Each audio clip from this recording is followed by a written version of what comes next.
তো হেল্ল' মই মিনময় নাথ ইণ্ট'ৰৰ এটা নতুন অধ্যায়লৈ আপোনালোকক স্বাগতম জনালোঁ। নতুন নহয় প্ৰথম অধ্যায়, কিন্তু নাথ ইণ্ট'ৰত মই প্ৰথম ভিডিঅ' আপলোড কৰিবলৈ গৈ আছোঁ এই পেজটোত। তো ইউটিউবো মই খুলিম যদি আপোনালোকে মোক ছাপোৰ্ট কৰি যায় ইনষ্টাগ্ৰাম আৰু ফেচবুকত।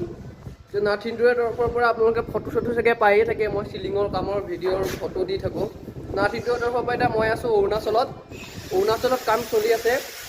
অৰুণাচল ৰূপাত আছোঁ, লোকেশ্যনটো মেইন লোকেশ্যন ক'বলৈ গ'লে কামেং ডিষ্ট্ৰিক্টৰ অৰুণাচল ৰূপাত এতিয়া আমাৰ কাম চলি আছে। এটা 2000 স্কোৱাৰ ফিটৰ ঘৰত চলি আছে। 3খন চাট, এতিয়া প্ৰথম চাটখন কৰিবলৈ গৈ আছোঁ আমি।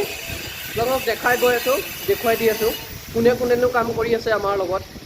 এয়া আপোনালোকে দেখিবলৈ পাইছে চিলিংবিলাক চব জিপচাম চিলিং, অনলি জিপচাম চিলিঙৰ কাম চলি আছে ডাঙৰ ডাঙৰ ৰুমবিলাকত। PVC-টো অনলি আমি বাৰাণ্ডাত দিম। PVC এতিয়ালৈকে কৰাই নাই বাৰু। ইয়াত হ'ব আপোনালোকৰ PVC সৰু সৰু ৰুমকেইটাত। ইয়াত হ'ব PVC। ইয়াতে ফেমিং অলপ হৈছে, মানে আগতে বেলেগ মানুহে কৰিছিল, পচন্দ নোহোৱাৰ কাৰণে আমাক মাতি আনিছে।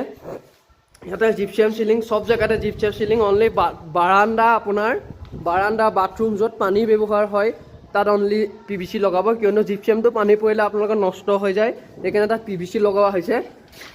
এয়া আমাৰ লগত আছে এয়া মোমাই, দুইজনেই মোৰ মোমায়ে হয় বাৰু। এতিয়া কাম কৰি আছে বাথৰুমৰ। ইয়াত PVC হ'ব, কিয়নো আপোনালোকৰ ইয়াত জিপচাম লগাব নোৱাৰোঁ বাথৰুমত, কিয়নো পানী ব্যৱহাৰ হৈ থাকে। বেয়া কাৰণত যদি জিপচামত পানী পৰে জিপচাম চিলিংটো বেয়া হৈ যায়।